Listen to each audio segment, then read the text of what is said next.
Vamos lá, né, gente? Estamos quase começando aí já com Ótimo. nossos, o doutor Cairu, a doutora Maria Isabel, psicólogos. Vamos ajudar aí, compartilhar as ideias, os conhecimentos, tentar nos ajudar aí, ajudar as nossas indústrias também, principalmente o pessoal do RH. Porque eu falo o seguinte, o pessoal do RH, eles estão, a maior pressão é sobre eles, eu sempre tenho um carinho, um foco muito grande com esse pessoal, porque eu sei que eles fazem o link entre, desde o chão de fábrica até o diretor, o presidente da empresa, e parece-me que eles ficam assim como um sanduíche, sabe? Tem a parte lá de baixo, a parte de cima, e eles ali naquele meio, né?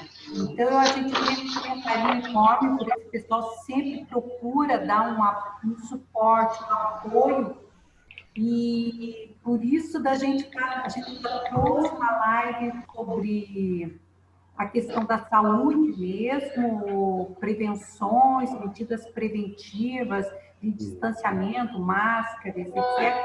E nessa segunda live do sindicato, nós vamos fazer então isso daí mais essa questão voltada para a saúde mental. Estamos 16 horas em pontos, aí tentando ser pontuais, pessoal. Eu vou pedir quem estiver falando, quando eu estiver falando também, desligar o microfone, porque senão vai dar sempre. Podem ficar a imagem, que é gostoso da gente ver quem está indo, né? E o que nós vamos fazer? Só para eu já vou fazer a apresentação e também nós fazemos a apresentação e já em seguida começa.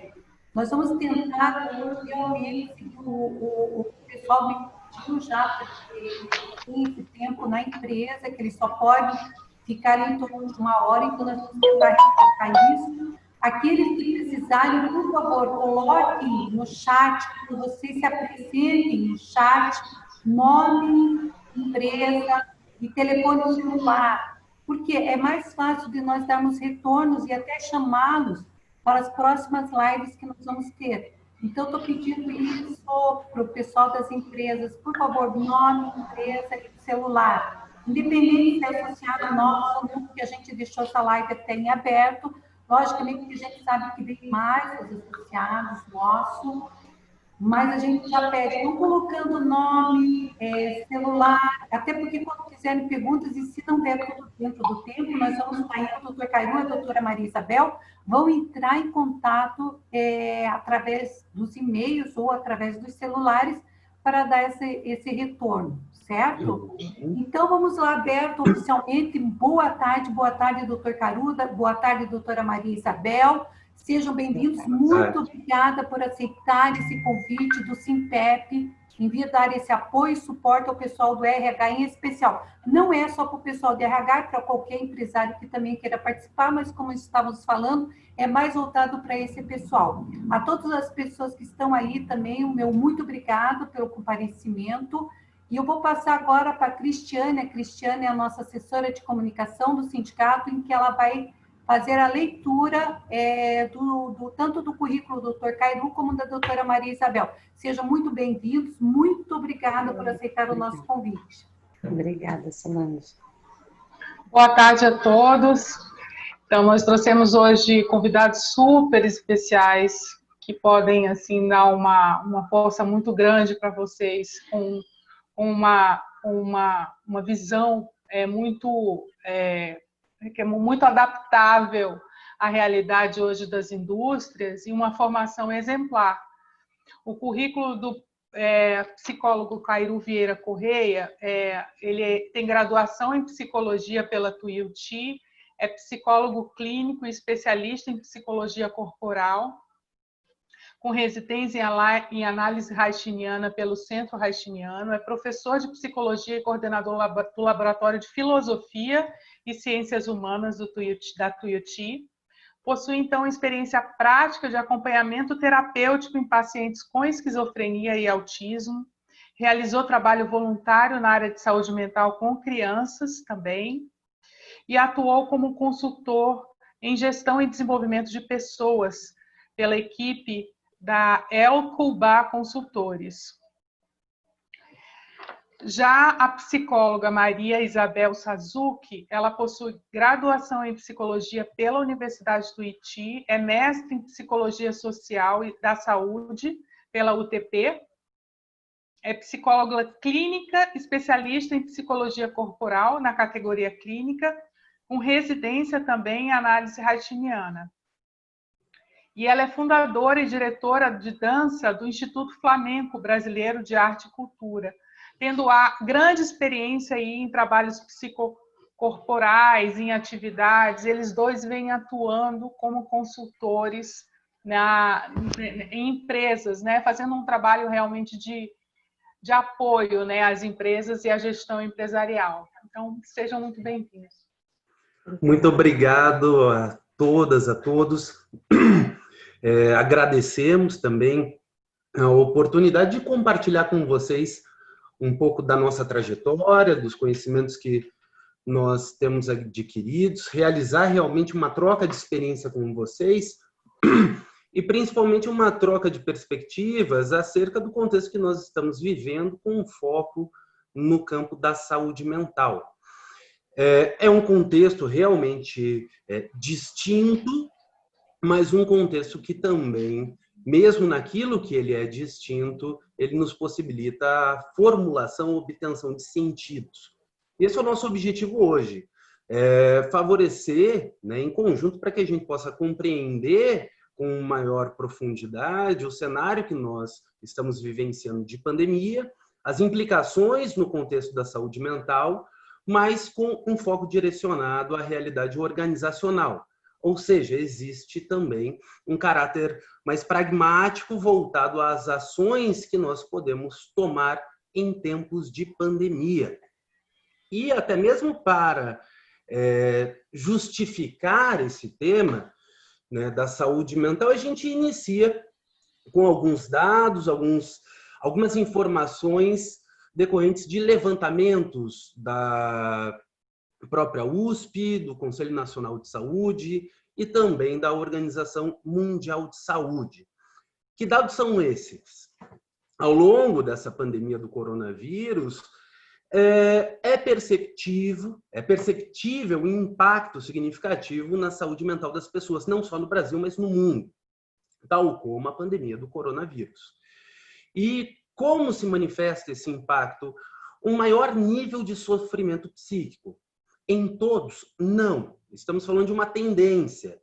Não quer dizer que todo mundo sofrerá ou vivenciará um transtorno psicológico. Mas os dados têm sido um pouco, ou pouco para ser modesto, alarmantes do ponto de vista psicológico. A própria OMS, ela salienta a necessidade de uma atenção mais direcionada ao contexto da saúde mental para o enfrentamento da Covid.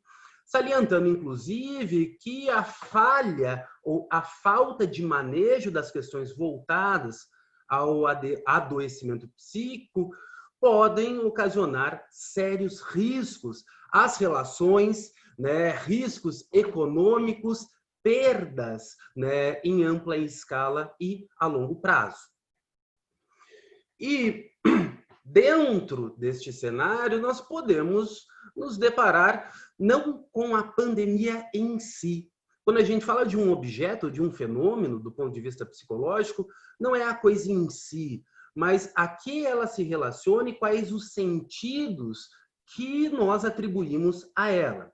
Com relação à própria pandemia, nós nos deparamos com uma série de mudanças que têm impactado, né, a maioria da população. Eu acho que esses impactos não dá para passar despercebido, né? Porque foi de um dia para o outro que a vida mudou, que a gente teve que se adequar a certas coisas, né? O estilo de vida, esse isolamento social, não estava nos nossos planos. Então, é o medo que vem do risco de contágio, de contagiar quem a gente ama, né? As pessoas que nos importam.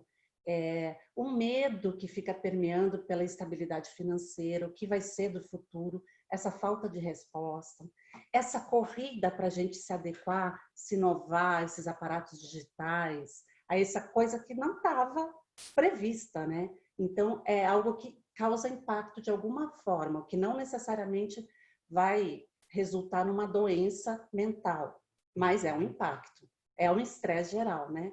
Então, assim, a OMS, outras instituições, elas estão agora com foco muito grande na saúde mental. Por isso, eu acho tão importante vocês estarem trazendo isso, a Sintep, vocês, para dar esse esclarecimento, porque existe ainda muito preconceito em falar de saúde mental, muitas vezes, né? Aquela coisa do louco, do doente. Então, é importante, acho, esses impactos, não tem como a gente passar imune a eles. A gente é afetado, de alguma maneira. E até realizando um gancho com isso que a Bel fala, muitas vezes aquilo que nós ouvimos como promessas de salvação, tal como possíveis oportunidades de melhora, também estão sendo vivenciadas como novas pressões. É algo que nós temos encontrado na literatura da área da educação, da psicologia, da filosofia e a literatura específica do cenário organizacional, tal como nos deparamos no nosso consultório com inúmeros pacientes se queixando de uma certa impotência diante das demandas da sociedade atual. E essas demandas muitas vezes estão vinculadas a alguns lemas, algumas possibilidades, mas que também são vivenciadas como cobrança. Um exemplo disso, e que nós ouvimos falar desde o início da pandemia, é a chamada renovação. Temos que renovar, temos que reinventar, temos que inovar. O problema não é a renovação, não é reinventar, ressignificar, criar ou ser mais resiliente. Talvez um certo cuidado que possamos tomar é o temos, o dever de, né? Uma obrigação a se reinventar que para muitas pessoas tem sido interpretada, vivida como uma exigência de bem-estar psicológico, inclusive em tempos de pandemia. Claro que essa exigência de um bem-estar, de uma qualidade de vida global, de uma satisfação pessoal, não vem de hoje. Isso não é novo. Mas hoje tem sido um elemento a mais, né, ou um peso a mais nas possibilidades de satisfação dos seres humanos com a vida, inclusive com a vida profissional. Alguns pesos que nós abraçamos, alguns lemas que nós adotamos, sem, inclusive, ponderar alguns riscos, sem, inclusive, ponderar os sentidos possíveis que os seres humanos, em sua subjetividade, podem atribuir a determinados lemas. E junto a isso, inclusive, ou mais do que isso, quando falamos em saúde mental, podemos, sim, analisar hoje aspectos psicopatológicos. Foi algo que até antes a Cristiane falava, antes da gente iniciar, e que faz muito sentido, que a noção de saúde mental, ela não se reduz a uma perspectiva de estar saudável ou estar doente, possuir ou não possuir um transtorno mental. Não, é muito mais do que isso. E até no final poderemos fechar com este tema. Mas adiantando um pouco, mesmo sendo necessário uma perspectiva ampla acerca do que chamamos de bem-estar psicológico e de saúde mental, é possível identificar sintomas psicopatológicos na população global nesse cenário de pandemia.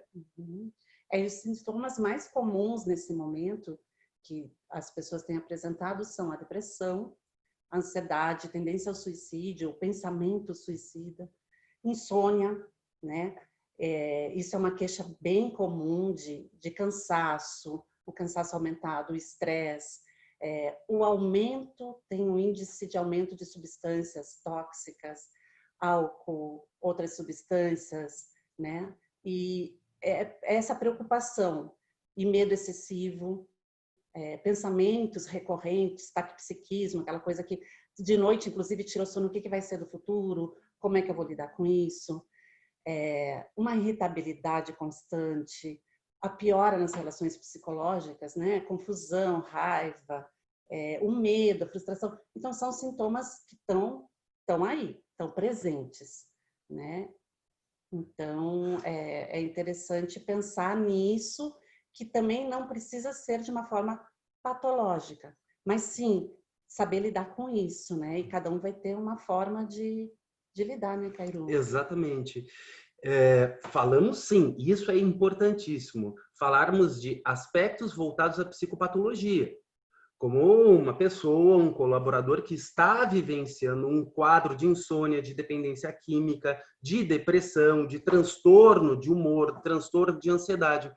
Só que, para além disso, daí resgatando uma perspectiva mais ampla de saúde mental, o que temos visto é um maior nível da expressão dos nossos traços de personalidade. E aqui nós utilizamos um referencial da psicologia corporal, não é das abordagens mais familiarizadas, que as pessoas estão mais familiarizadas nacionalmente, ou abordagem reichiana, que é de um teórico chamado William Reich. E Reich ele discute muito, lá desde a década de 20, os traços psicológicos ou traços de personalidades típicos.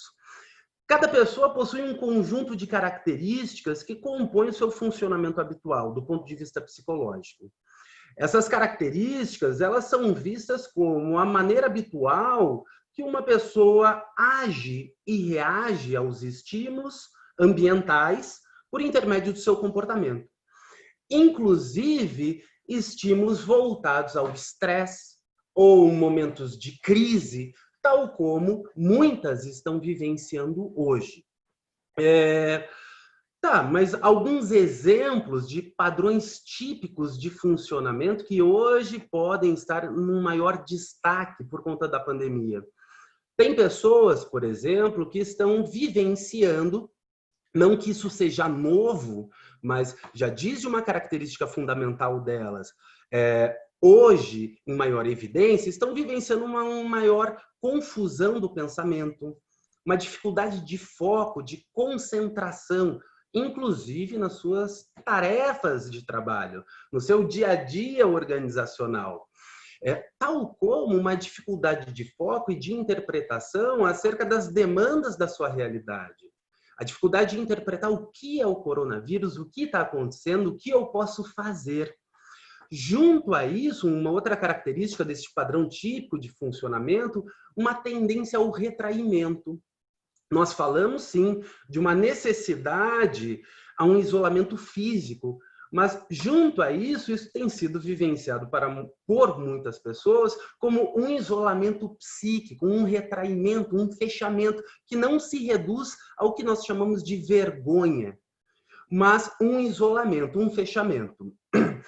Temos um outro grupo, por assim dizer, de pessoas que estão evidenciando uma maior dependência afetiva, algo que está aliado a uma imaturidade, às vezes, como se tivessem regredido um pouco o seu comportamento, né, com comportamentos, com atitudes e pensamentos mais infantis. E junto a isso, uma maior depressividade, uma maior explosividade. De forma alguma, existe uma relação direta entre infantilidade e depressão. Não, mas dentro dessas características gerais deste modelo psicológico de William Reich, nós conseguimos estabelecer este grupo de pessoas que vivenciam uma maior imaturidade, uma dificuldade de se sustentar, de lidar com as demandas que o ambiente, inclusive, organizacional, lhe impõe.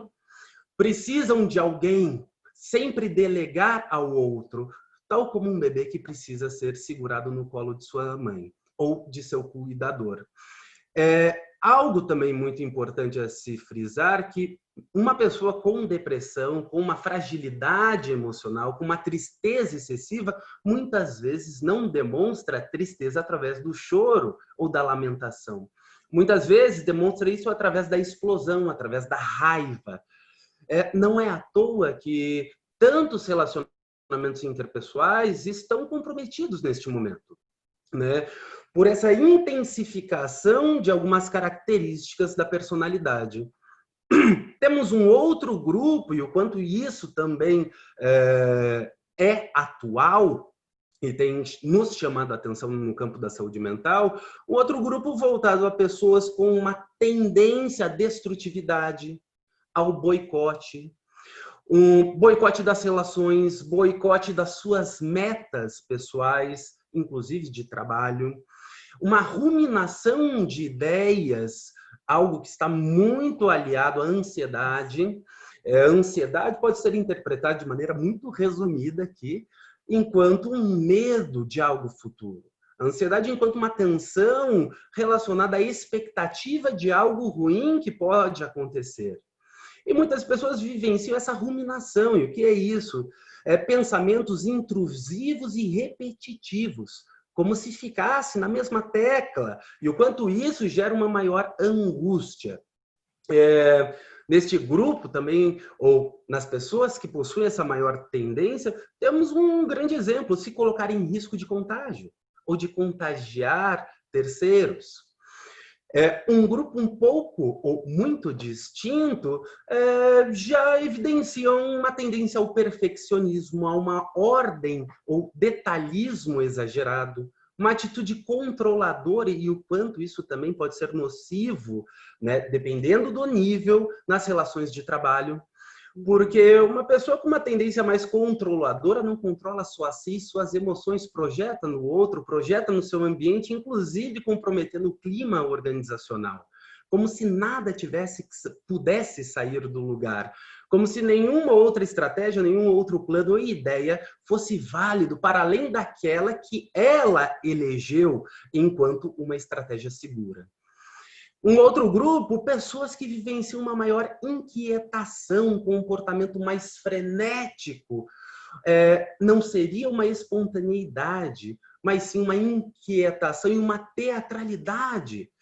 Muitas vezes o desespero está voltado a isso.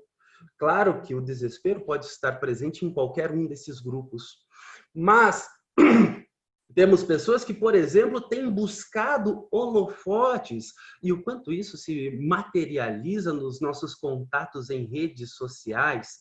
Precisar ser visto, precisar ser curtido, precisar ser olhado.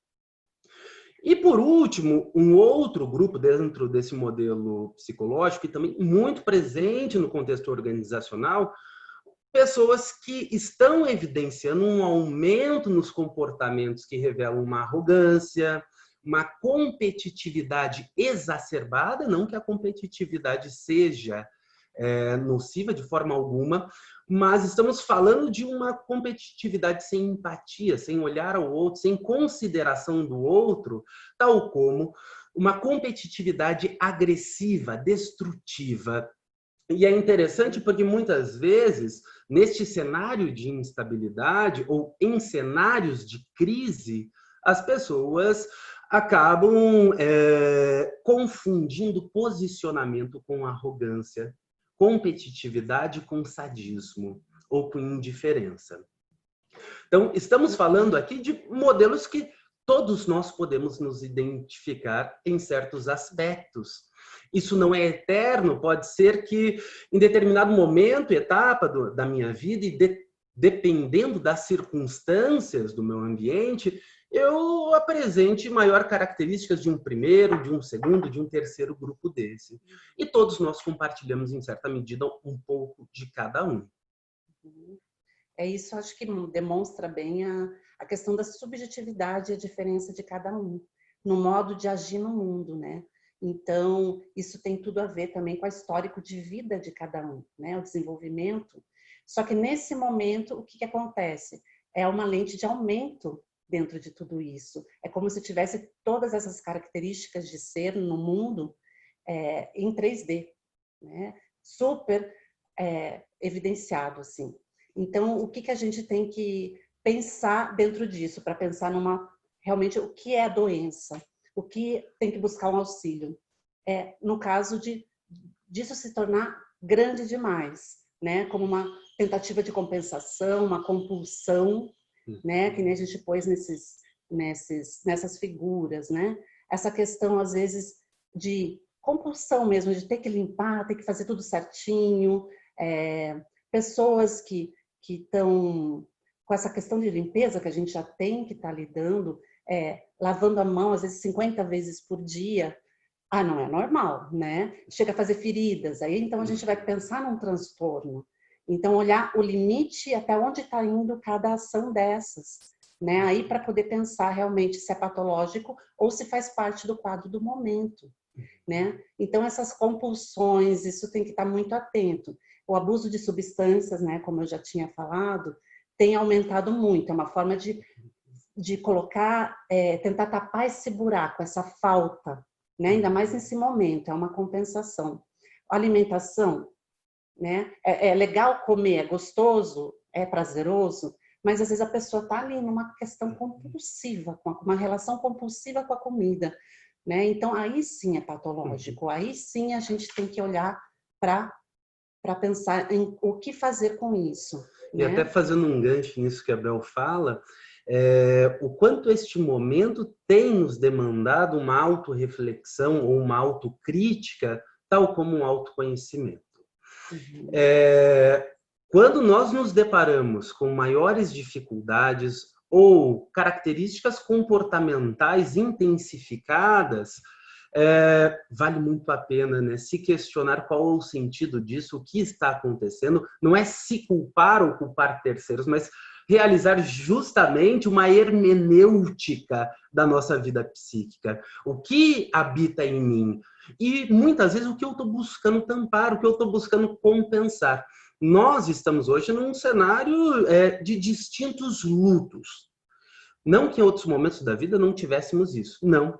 Mas para muitas pessoas isso está muito mais intenso. As perdas, como a Bel falou anteriormente, a perda do trabalho, da renda de entes queridos, a perda de certezas, e o quanto nós buscamos tampar esse grande vazio. Nós, né, da área da psicologia e também da área da psiquiatria, temos ouvido muito dos pacientes, né, de colaboradores, de gestores, a preocupação frente a uma compensação, né, por exemplo, só um dos exemplos, há um excesso de compras online. Uhum. E o quanto isso pode ser nocivo para as nossas relações, inclusive dentro da empresa. Isso pode comprometer, inclusive, o rendimento do funcionário. Essas formas que nem sempre são benéficas ou favorecem um enfrentamento. Não estamos ouvindo ainda tanto, neste cenário de pandemia, a temática voltada ao enfrentamento psíquico. Internacionalmente já é uma temática mais discutida e também porque é um construto teórico mais discutido nos Estados Unidos. Mas existe uma possibilidade, né? Não estamos aqui para prever o futuro, até porque não é o nosso papel, mas existe uma possibilidade, uma intensificação de discussões voltadas às capacidades de enfrentamento do ser humano. O enfrentamento, no inglês, se nós buscarmos, existe um conceito que não é literal, mas é correspondente, chamado coping. E que na área da psicologia norte-americana é extremamente discutido. Coping significa manejar, lidar, envolve estratégias cognitivas e comportamentais de enfrentamento de situações desafiadoras, desafios, um estresse, desafio também, um luto, uma perda, uma briga, um conflito. Então, nós buscamos manejar aquilo que nos falta, aquilo que nos incomoda de distintas maneiras. Só que algo que nós precisamos sempre nos questionar é até que ponto este coping ou esta estratégia de enfrentamento, seja o indivíduo em sua singularidade, seja a organização, até que ponto essa estratégia de enfrentamento tem favorecido efetivamente o processo de adaptação. Porque muitas estratégias, como nós vimos anteriormente, não favorecem.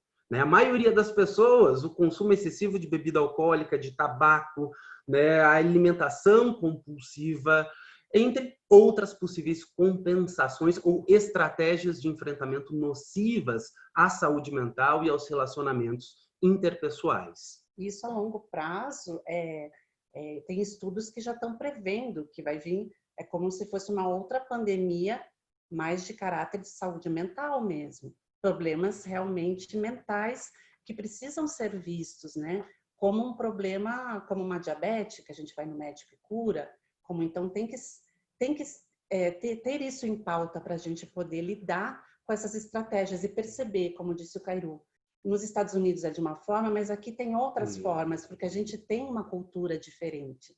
É importante ver isso. O brasileiro tem muito essa tendência mais de esperar, de uma coisa mais paternal, né? Uma coisa mais não então, tão pragmática, não tão assim de enfrentar e ter. Então é delicado. Tá tendo muitos estudos que estão trazendo essas questões de estratégias. Por exemplo, no início da pandemia, a estratégia manter uma rotina, fazer exercícios, né? Manter o horário certo para as coisas. Então, isso foi no início, depois flexibilizaram, né? E agora a gente está pensando realmente nessa questão individual, cada um é diferente. Mas, assim, uma das que eu acho que é importante, a gente percebe que é manter esses contatos, né? Com a rede social significativa para a pessoa, né? Os familiares, essa regularidade de contato, porque o distanciamento físico, aí a Organização Mundial da Saúde fala isso, né? O distanciamento físico não significa o isolamento social, ao contrário. Talvez hoje a gente esteja se comunicando bem mais do que presencialmente, né? Porque a gente tem acesso a redes, a coisas que estão acontecendo, até é exacerbado isso, esse contato. Então, a gente não está em isolamento social, a gente está em isolamento corporal, né? Isolamento de contato físico, mas ele está existindo. E até, desculpa te cortar, Bel, mas até dando um exemplo prático, nesse primeiro semestre, no contexto universitário, pude acompanhar cerca de 400 alunos, né, do curso de psicologia. E foi muito interessante a dificuldade de muitos em participarem das aulas, em participarem das reuniões por Zoom, né? Até mesmo atividades extracurriculares. Uma intensa diminuição das participações das aulas, né? Da comunicação, nem falo da questão de ligar a câmera. Né? E é muito interessante que isso é interessante de nós, né, nos questionarmos. Tá, qual é o sentido dessa dificuldade? É só vergonha ou é um certo aprisionamento que muitos estão vivenciando hoje? Né? Uma dificuldade de contato, mas um contato psíquico, um contato voltado mais à comunicação. Daí uma dica que a gente pode dar às próprias organizações é favorecer para que os próprios colaboradores estejam familiarizados a essas estratégias tecnológicas, as ferramentas tecnológicas de comunicação.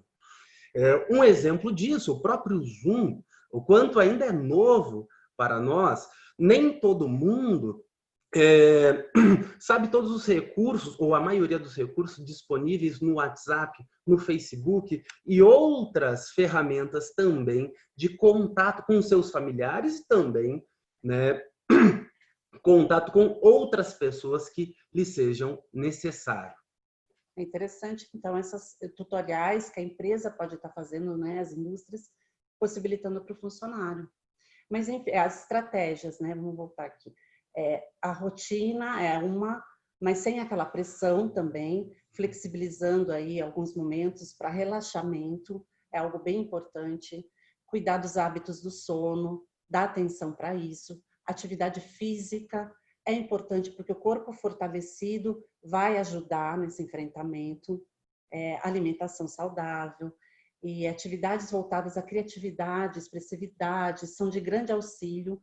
Né? Música, dança, canto, pintura, outras artes que podem ajudar a ressignificar muitas coisas que, inclusive, a empresa pode estar proporcionando, a indústria, para esses colaboradores. Tem lives, tem coisas na internet, mas às vezes eles não sabem lidar, né? Mas tem algumas empresas que a gente percebeu, eu entrei em contato, inclusive, com a Ambev, são algumas empresas que estão adotando recursos de estar disponibilizando palestras, tutoriais, pela internet para lidar com isso, para fazer grupos de apoio, né? Então, são essas atividades que são estratégias também de apoio para o colaborador, né? Para ambientar-se, assim, porque leva um certo tempo, não é uma coisa que é de um dia para o outro. Talvez isso gere muito cansaço, muito estresse para muitos, né? Então, é importante que o líder tenha esse olhar e antes de qualquer coisa, ele esteja bem também, né? Para poder dar esse acolhimento, dar essas diretrizes para os colaboradores, né? Então, é necessário identificar, que cada um possa também identificar suas necessidades dentro do contexto, seus limites corporais, seus limites de emoções, né? E solicitar ajuda quando necessário, de colegas de equipe multidisciplinar, que possam orientar nesse apoio, que muitas vezes quem está liderando não está também preparado para tudo isso, né? Então, às vezes, precisa buscar realmente recurso de auxílio, de pedir. Essa troca é muito importante, até a gente conseguir se ambientar, porque realmente a gente não sabe até quando que não vai ser a mesma coisa, né? O novo normal é algo que parece que já não existe. Então, é importante que a gente tenha essa flexibilidade aí de lidar dentro das empresas com essas questões, né? Para se ambientar mesmo. Exatamente. E frisar na questão das exigências. Temos aí uma necessidade, antes de tudo, né, assegurando a nossa necessidade de não cairmos num reducionismo, numa dualidade. O que nós, no contexto clínico da psicologia, nos deparamos. Muitas vezes as pessoas buscam, ou quando falam da pandemia, tendem a interpretar de uma maneira muito restrita, inclusive no contexto organizacional. Então, se estamos na pandemia, temos que flexibilizar totalmente as exigências com relação a nós, com relação aos outros. Ou se estamos na pandemia, temos que cobrar mais, exigir mais. Primeiro que uma concepção unitária não nos é possível. Cada empresa tem sua cultura, tem sua identidade, tem as suas características fundamentais relativas à sua proposta, à sua filosofia, ao seu funcionamento típico, tal como cada colaborador possui a sua subjetividade. Mas precisamos, principalmente, medir as nossas exigências, né? Nos conectarmos ao nosso ritmo e também nos conectarmos a algumas fantasias. Né? Fantasias que muitas vezes são alimentadas pelas informações que nós buscamos, a forma que nós interpretamos as informações, a especificidade das informações que nós estamos sendo bombardeados. Aqui, novamente, não é falar que buscar informação é nocivo de forma alguma, mas em qual quantidade, em qual frequência, que tipo de informação? Aqui utilizamos, inclusive, uma concepção que não é de hoje, é de 2004, de uma grande pesquisadora da área da educação aqui do Brasil, chamada Naura Ferreira, uma educadora, uma doutora, pós-doutora, aqui de Curitiba, que já falava em 2004 o seguinte: essa quantidade de informação, essa frequência intensa de informação não tem facilitado para que as pessoas interpretem a realidade delas, para que elas extraiam sentido, para que elas, inclusive, consigam se nortear nas suas relações cotidianas. E uma forma de pensarmos, né, a temática da informação é recorrendo, né, àquilo que nós buscamos conhecer, tal como um objeto. Quando falamos da pandemia, do coronavírus, estamos falando de um objeto, né, de um fenômeno que nós desejamos conhecer. O grande risco é achar que, falando da ponta deste iceberg, ou deste grande fenômeno, estamos falando da sua totalidade. Tal como, né, quando falamos de nós, não podemos nos reduzir a uma ou outra característica, a um ou outro sintoma. Quando falamos de colaboradores, não é um detalhe ou não é uma característica que determina a totalidade dessa pessoa e o funcionamento dela, nem mesmo previsões futuras a partir de um ou outro dado. Então, Tal como no contexto organizacional, o quanto se fala isso há décadas, quando falamos hoje da pandemia e quando falamos de saúde mental, é importantíssimo uma visão sistêmica, interconectada, o que nos exige, inclusive, uma análise crítica. Uma crítica, seja da informação, seja das nossas interpretações, seja dos conhecimentos que nós já adquirimos ao longo das nossas experiências vividas, mas não uma crítica destrutiva. Criticar para além, né, de um ato destrutivo, mas pensar a análise crítica não como uma negação, e é algo que nós vivenciamos muitas pessoas hoje, né, por exemplo, negando o próprio sofrimento e as próprias demandas, mas uma crítica enquanto ponderar, para compreender aquilo que eu quero conhecer da maneira mais ampla possível.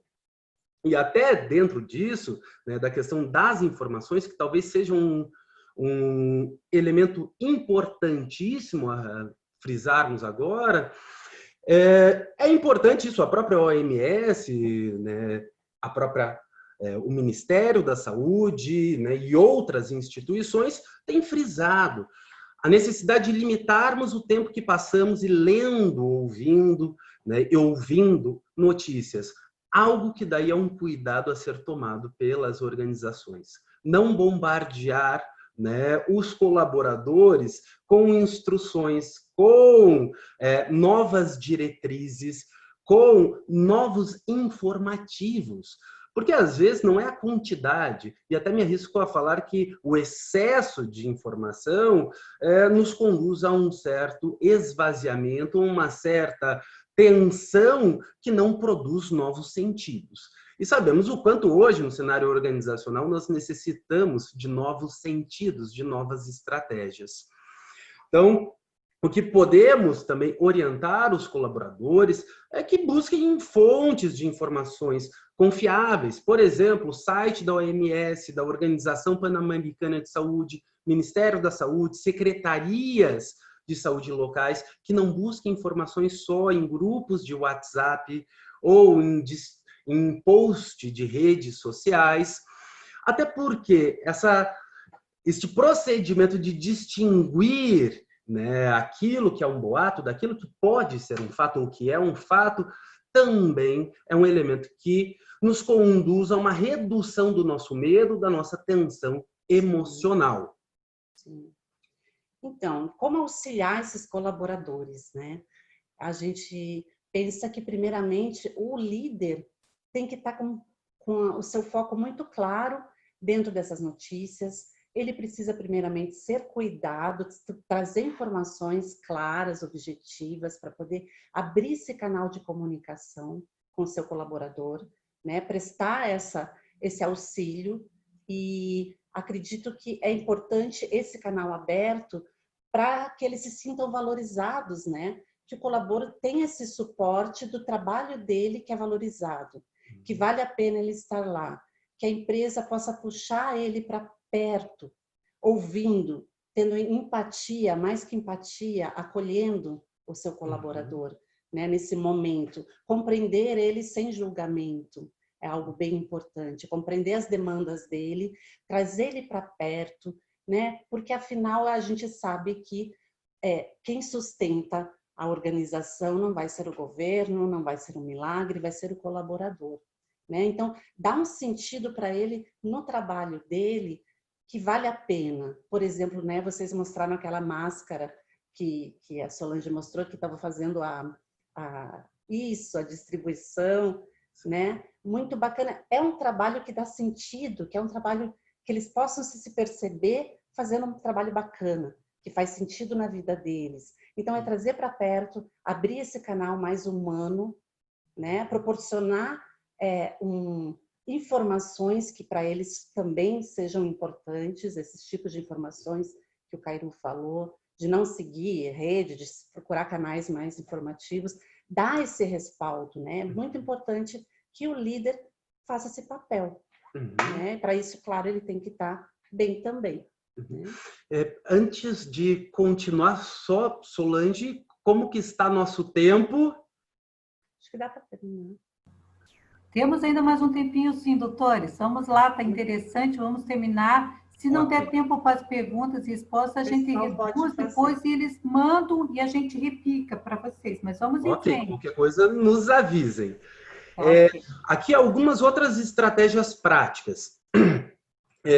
Frente a quadros mais de risco, né, com uma tendência a uma psicopatologia, é importante monitorar a presença de um sofrimento psíquico acentuado, tal como realizar encaminhamentos para serviço psicológico.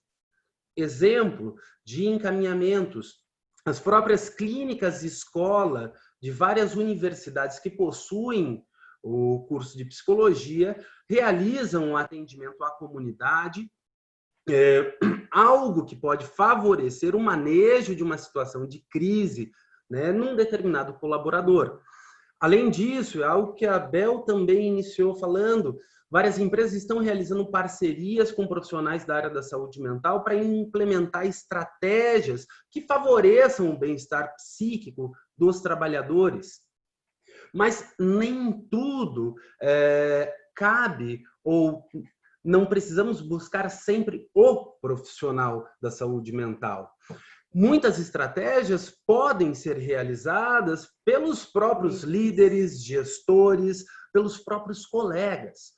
Por exemplo, viabilizar a expressão das preocupações, dos sentimentos, ter uma escuta acolhedora, ou que nós chamamos em psicologia de uma escuta empática. Tá, mas para que isso? Pensando de uma maneira mais pragmática, para fortalecer a confiança, né, do colaborador, né, no seu líder, no seu gestor, na empresa como um todo. Algo que também pode favorecer a produtividade, o senso de pertencimento, os significados que ele encontra no trabalho que é realizado por ele, pela empresa. E é muito interessante também pautarmos o que nós esperamos quando escutamos alguém em sofrimento. Muitas vezes nós somos guiados pelo nosso desejo de dar respostas, mas podemos garantir que muitas vezes não é isso que o outro necessita. Às vezes, alguém em sofrimento psíquico, inclusive alguém em crise, como numa crise de pânico, não está necessitando exclusivamente alguém que lhe dê receitas de bolo, alguém que lhe medique com boas palavras, mas alguém que lhe acolha. Daí a necessidade de uma escuta empática. Empatia que é difundida no grande noticiário, isso também não é de hoje, né? Nos grandes manuais de autoajuda, ou seja, uma palavra que está na boca do povo. Mas o que seria empatia para além de uma definição simplista de estar ou se colocar no lugar do outro? Já adianto que isso é muito simplista. Por quê? Será que é possível estar no lugar do outro, sentir tal como o outro sente em sua totalidade, pensar a vida exatamente como o outro pensa? Talvez não. E aí um grande risco quando nós acreditamos que ocupamos o lugar do outro.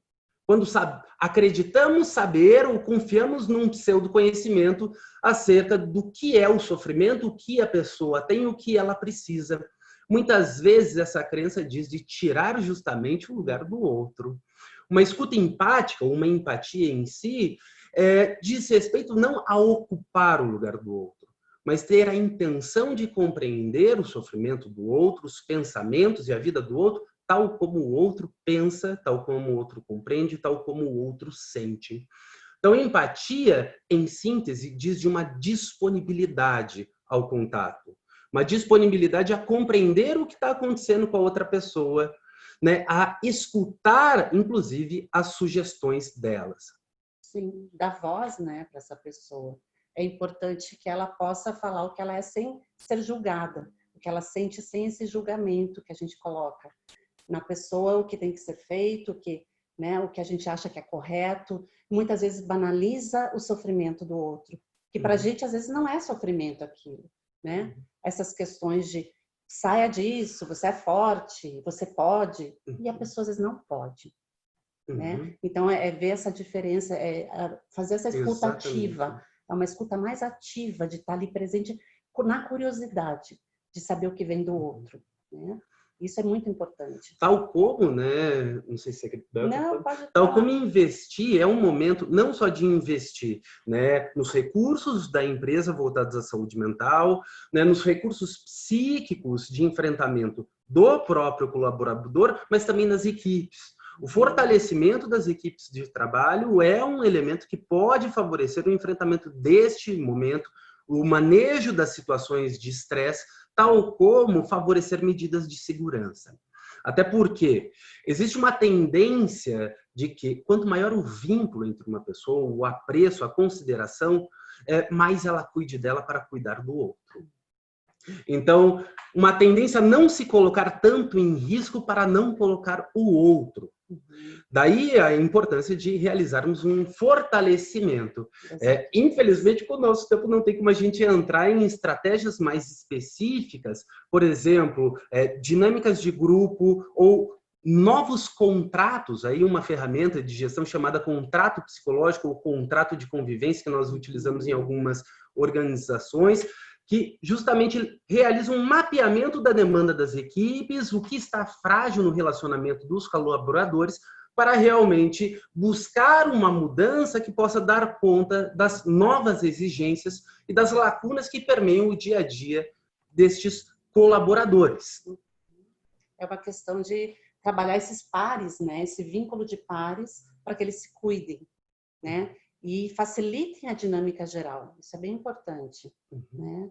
E a comunicação, que a gente falou, esse canal tem que ser aberto, né? Tem que ter o colaborador tem que sentir que existe esse canal, que ele pode chegar, que ele pode pedir auxílio, para onde ele deve ser encaminhado ou não, né? Então, essa questão de estar tolerante à diferença do outro, né? Uma paciência dentro disso. E para isso é preciso que a pessoa seja autêntica, verdadeira nessa comunicação, né?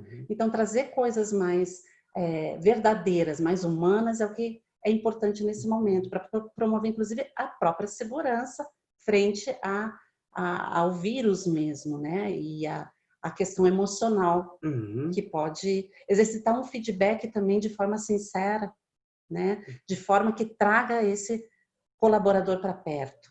Isso é muito importante, mas dar esse feedback é importante, porque muitas vezes ele pode se sentir um pouco rejeitado, né? Então, são outras estratégias, seria a questão da organização, implementar fóruns de discussão, aí depende da possibilidade de cada organização nesse sentido, mas para que eles possam ter trocas entre eles, entre pares, entre temas, né?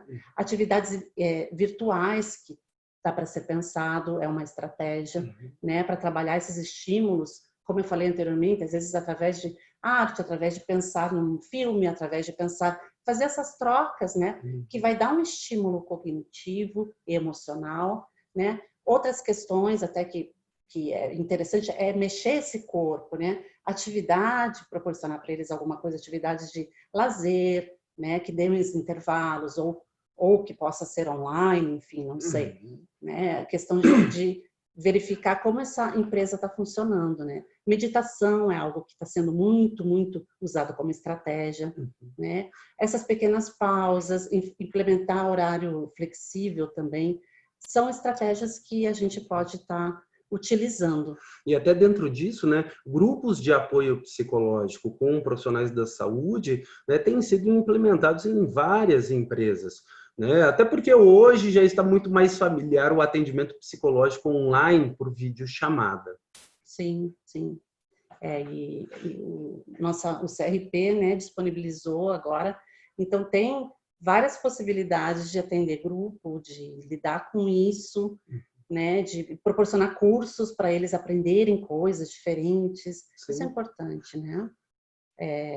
E outra coisa que também é uma questão para trabalhar dentro das indústrias, é essa questão do estigma, né?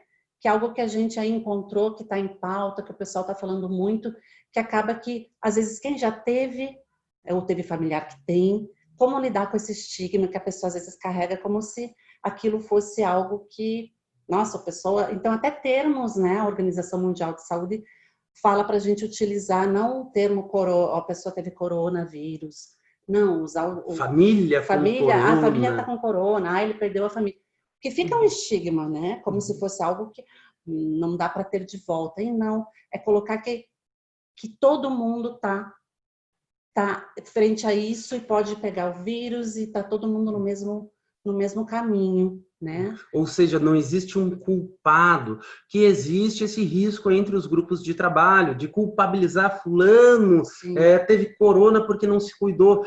É algo para os gestores, para os líderes mediarem, né? Não associarem a um grupo específico, a uma etnia específica, ou seja, visar o acolhimento, né? Visar esta segurança, essa escuta, essa empatia, tal como uma naturalidade, porque ainda é algo muito novo.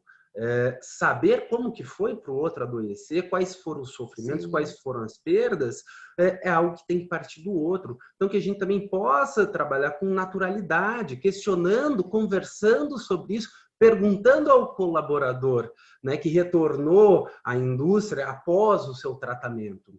Então, lidar com essa espontaneidade, com essa naturalidade, também é abrir um canal de comunicação, é diminuir algumas fantasias do próprio colaborador, diminuir algumas resistências. E para finalizar, corremos um pouco para dar tempo, né? E para finalizar, daí a gente resgata, né, o foco desse trabalho, que é a saúde psíquica, que é a saúde mental. Então, algo que nós temos hoje, mais do que nunca, é de flexibilizar o que esperamos de uma saúde psíquica, de um bem-estar psicológico. Daí eu utilizo novamente do teórico William Reich, quando ele afirma o seguinte, que o prazer e a alegria da vida são inconcebíveis sem luta, sem experiências dolorosas e desagradáveis autoavaliações. A saúde psíquica, ou essa saúde mental, ela se caracteriza pela alternância entre a luta desagradável e a felicidade, entre o erro e a verdade, entre a derivação e a volta ao rumo, entre o ódio racional e o amor racional. Em suma, ela se caracteriza pelo fato de estarmos plenamente vivos em todas as situações de vida. Ou seja, estarmos em conexão, em contato com aquilo que está acontecendo, com aquilo que nos chama atenção, com aquilo que nos demanda um cuidado. E talvez estejamos aqui iniciando ou alimentando isso, quando entramos em contato, né, com este cenário, entramos em contato com preocupações, entramos em contato com os nossos sentimentos, ou seja, com a nossa saúde psíquica. É isso, gente. Desculpem ter passado um pouquinho do tempo. Acho que nós também acabamos caindo num certo excesso, para ver que todos estão, né, suscetíveis a um certo excesso, mas esperamos que tenha feito sentido, que tenha, né, abarcado temas, né, ou questionamentos habituais, né, de vocês que estão, né, no dia a dia organizacional. Daí, queria saber da Solange, dá tempo de realizarmos questionamentos? Primeiramente, já agradeço, né? Muito boa explanação, muito boa exposição. É interessante passar isso para as nossas empresas e saber desse trabalho que vocês fazem junto às organizações, que além do Dr. Cairu e a doutora Maria Isabel serem mestres, eles também trabalham junto às organizações, junto às empresas e às indústrias com diversas dinâmicas e trabalhos que auxiliam a minimizar os efeitos da pandemia, os efeitos psicológicos, que todas as pessoas estão passando muito mais do que a gente pensa que é só esse isolamento, como falaram, o isolamento físico. Então, nós sabemos e conheço e tive o privilégio de saber desse trabalho e trazer para os nossos aqui associados, principalmente. Agradeço a todos que estão participando. Eu acho que nós estamos em cima do horário, mas antes de finalizar, eu gostaria de saber, sim, se alguém quiser fazer ainda alguma pergunta. Nós vamos deixar agora um espaço de 5, 10 minutos para perguntas e respostas, e as demais a gente vai deixar daí para que as pessoas nos mandem podendo ser por WhatsApp ou podendo ser por e-mail, e nós vamos retransmitir. Pode ser dessa forma? Pode. Com certeza. Estejam à vontade para buscar contato, para tirarem dúvidas, curiosidades, algo que pode não ter ficado claro. Nosso contato está aqui também, né? Se alguém quiser fazer pergunta agora, pode daí liberar o seu microfone, por gentileza, e fazer a pergunta. Senão eu já vou fazer, porque eu tenho uma... Bom, deixa eu já aproveitar. Como a gente pode agir assim, pragmaticamente e pontualmente aquele caso daquele trabalhador que ele teve a perda na família, tipo marido, mulher, algo ainda, o filho que perdeu o pai. Desculpe, Solange, travou para nós, não sei se foi para todos, mas para nós aqui travou, não ouvimos o que você falou. Agora estão ouvindo? Agora sim. Eu pergunto o seguinte, algo assim, como que poderíamos auxiliar dentro das empresas? Estamos tendo casos de que o trabalhador, que ele retornou, tá? Ele foi acometido pela Covid, a família dele, mas ele teve perda na família. Além do estigma dele, ele também teve a perda, ou quando é muito próximo, marido, mulher, ou quando o filho perdeu o pai ou a mãe. Como que a empresa pode atuar neste momento assim? Porque você tem de continuar tocando a organização, você está com vários colaboradores, mas como poderia ser feito uma forma prática, simples, de chamado aí a famosa frase que está agora na boca de todo mundo, acolhimento. Todo mundo está querendo ser acolhido nesse momento, né? Todo mundo quer um colo, eu digo. Quem que não está precisando de um colo nesse momento, né? Então, como que a empresa pode atuar assim de forma simples e que possa realmente trazer novamente esse trabalhador para o convívio e como ele pode superar mais rapidamente, diria se pode também, cada um, esse luto. Sim. A questão do luto, Solange, algo importante de notarmos é o seguinte, primeiramente o luto ele não tem prazo de validade, né? E mesmo quando o luto ele demora muito, quando demoramos muito para elaborar a perda de alguém, isso não significa a vivência de uma psicopatologia. É até uma discussão teórica, né, que nós encontramos muito na literatura. Às vezes uma pessoa pode perder um ente querido e retornar rápido ao trabalho, né? Na outra semana está trabalhando, isso não ter abalado tanto, né, o seu funcionamento prático, a sua vida laboral. Tem pessoas que podem levar muito mais tempo. Não necessariamente, né, elas estão com depressão, que é um diagnóstico também de moda, né? Existe, é grave, temos que cuidar, mas luto não é a mesma coisa que depressão, não é a mesma coisa que psicopatologia. Então, acho que essa atenção, essa preocupação a colaboradores que perderam entes queridos ou até mesmo conhecidos, já é, né, um elemento muito importante, né? Vamos conversar com eles, vamos perguntar como que eles estão lidando, né? Quais estão sendo os impactos disso. Vamos favorecer para que a equipe esteja, né, mais fortalecida, orientar a equipe, né, para realmente realizar um manejo, estar próximo, ter uma escuta mais ativa, mais empática. Tem casos, sim, né, que nós precisamos realizar encaminhamentos para profissionais da saúde, né, e até mesmo desmistificar isso, né, que falar de sentimento, de buscar um suporte emocional, seja com um colega, seja com um supervisor, seja com um profissional da saúde, isso não significa ser louco, ser incapaz, ser menor diante dos outros.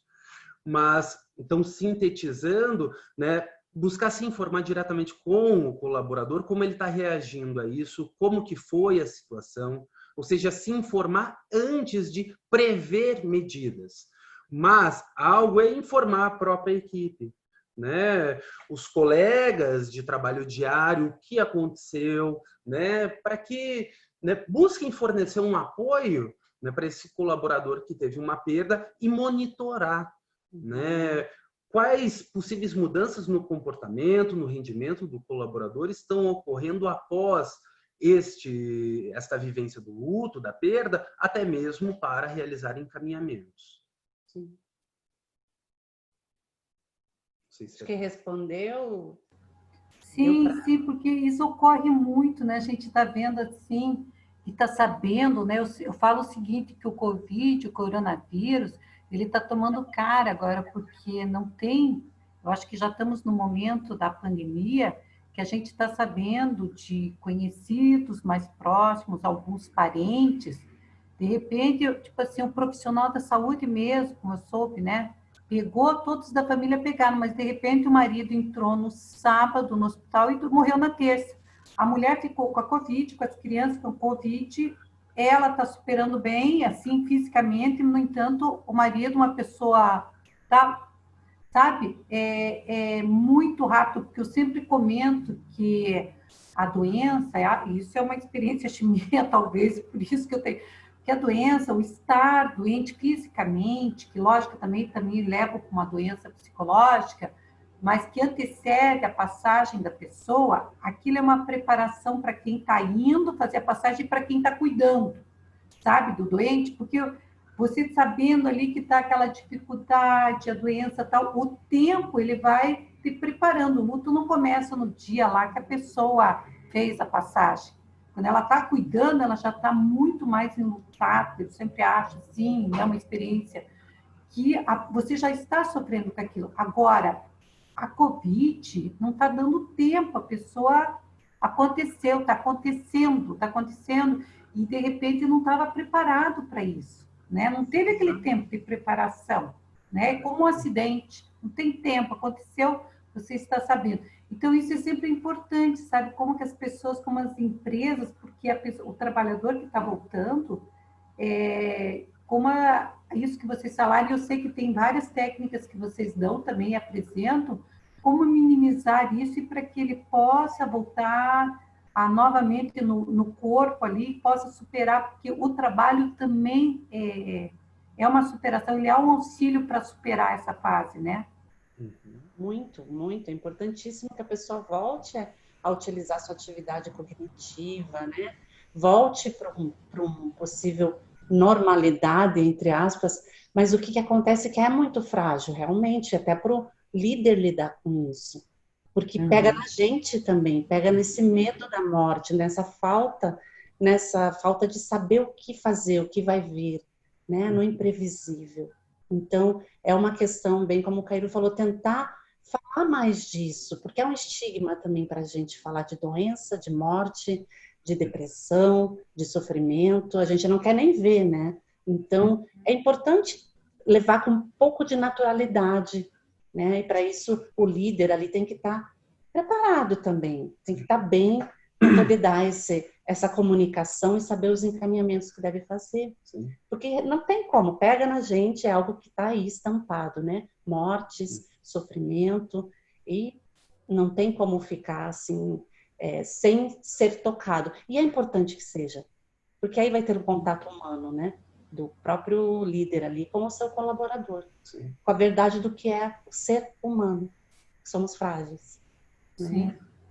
E, enfim, é difícil, mas tem que lidar de alguma maneira. Claro. Né? Próprios grupos de apoio entre os próprios colaboradores, mediados por, né, funcionários da empresa ou mediados por profissionais de fora, né, grupos de apoio, né, seja presencial, seja online, para que eles possam trocar as experiências, serem orientados, ou até mesmo, né, reuniões, né, com profissionais da área que possam instruir os líderes, porque ninguém nasce sabendo, né, de como tratar, como lidar com essas, né, situações de crise, e muitas situações de crise não possuem receitas de bolo.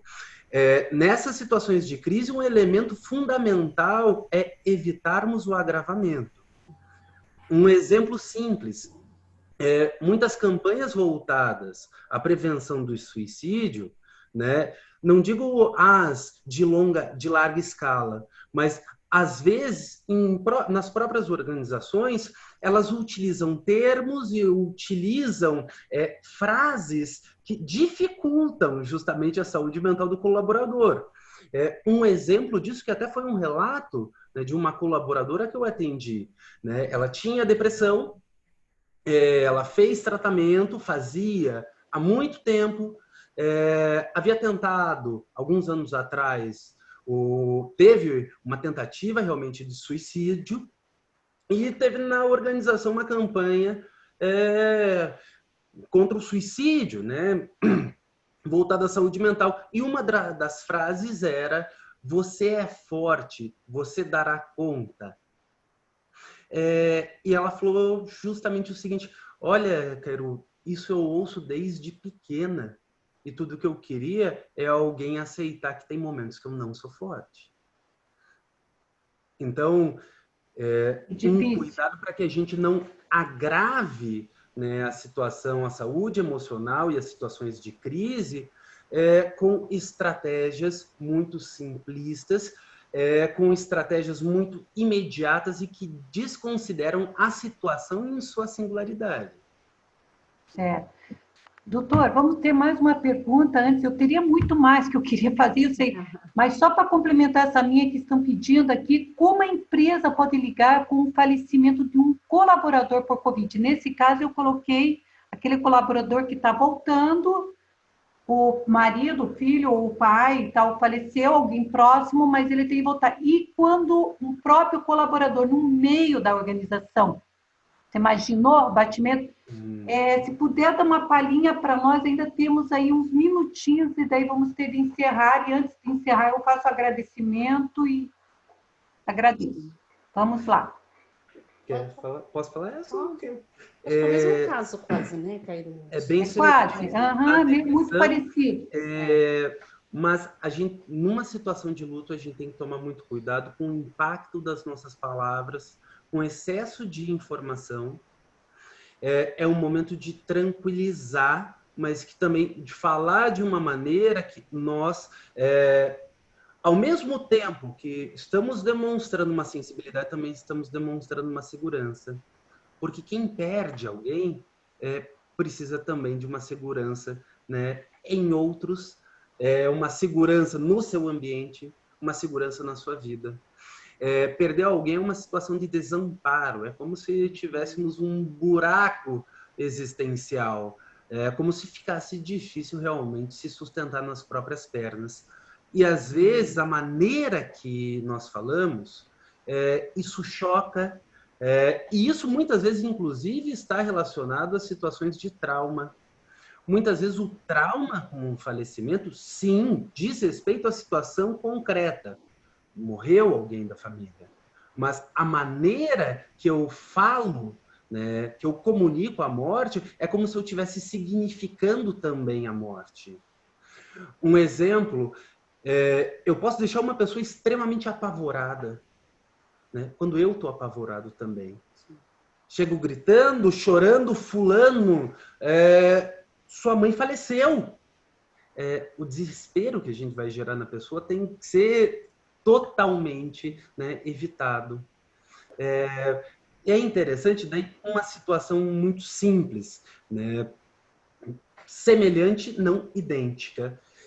Quando somos pequenos e nós caímos no chão, a nossa reação emocional ela é muito influenciada por aquilo que o adulto ou que um outro faz. Uma coisa é eu cair no chão e alguém falar: opa, se machucou, vamos levantar, vem aqui, deixa eu ver o que está acontecendo, deixa eu cuidar de você. Outra coisa é eu me desesperar, sair correndo, sair gritando: você caiu no chão, meu Deus! Às vezes isso apavora o outro. Eu estou significando de antemão, eu nem dei tempo para a pessoa significar que realmente é uma dor, que é uma queda. Eu já estou falando por ela que aquilo é uma situação de pânico. Então, um dos elementos, né? Não sei se consegui responder de maneira mais ampla, mas um dos elementos essenciais, a maneira que eu vou comunicar, como eu me posiciono, a necessidade de uma tranquilidade, não querer contar todos os detalhes na hora, dar tempo para que a pessoa estar do lado, informar, mas dar tempo também para que a pessoa possa processar as informações. E não banalizar também, tá tudo bem, vamos lá, a vida continua, a pessoa está num lugar melhor. São frases que também não contribuem. E quando a gente falou aí na apresentação da escuta ativa, acho que tem muito isso, escutar. Né? Escutar essa pessoa, de forma que ela se sinta compreendida. Né? E eu acho que é mais do que isso, não banalizar. É um entremeio isso, de não banalizar e também não apavorar. Né? Tem que ter um equilíbrio. A gente sabe que, às vezes, dá uma vontade realmente de chorar junto, de abraçar, né, de gritar, mas e aí, como fazer? Tem que passar essa segurança. E não é todo mundo que dá conta toda hora. Talvez cabe à organização identificar os colaboradores que se identifiquem ou que têm habilidades mais voltadas a este papel. E caminhar. Eu acho que tem casos que, se ali não tem como dar conta, encaminha para um psicólogo, ou para um tratamento psiquiátrico, ou para onde, né, tiver possibilidade a empresa de fazer um... Ótimo. Essa dica eu acho bem importante. Essa dica eu acho bem importante. Tenta ter um encaminhamento, né? Porque às vezes a pessoa, cada um tem o seu limite que pode suportar. E tem casos que precisa de um tranquilizar, às vezes, né, um tratamento, uma coisa maior, médico mesmo. Né? Doutora Maria Isabel, doutor Cairu Vieira Correia, eu agradeço muitíssimo a apresentação, tá? Vamos deixar os seus contatos, sei que vocês fazem trabalho com muitas organizações, as nossas empresas associadas que desejarem vão entrar também em contato, está aí na tela. Se precisarem, nós também podemos passar esses contatos, né, para aquelas empresas que precisam. Agradeço muitíssimo. Só vou fazer aqui, antes de sair, um recadinho, daí aproveitar esse momento, já que estou finalizando, agradecendo a disponibilidade, o tempo, o estudo, tudo isso é muito importante. Queridos associados do RH, eu sei que também vocês gostariam de uma palavra minha e eu vou estar entrando em uma outra assembleia agora. E hoje o cliente marcou a assembleia em aberto, assim, assembleia geral em aberto, me marcou que era hoje às 5, eu falei, olha, eu já tenho uma outra marcada aí, mas a gente vai dando um jeito. Eu falei, agora o mundo virou online, né? Só agradecendo novamente, e o pessoal do RH que fique tranquilo que o nosso presidente, só um recadinho para eles, porque isso eu já vou deixá-los mais tranquilos, o nosso presidente está em negociação já com o presidente do Sindicato Laboral referente a CCT, tá? Então, ele já sabe o que é isso. Como eu não vou poder ficar conversando com eles também mais tempo, tão logo nós tenhamos novidade, nós vamos estar passando para todos vocês.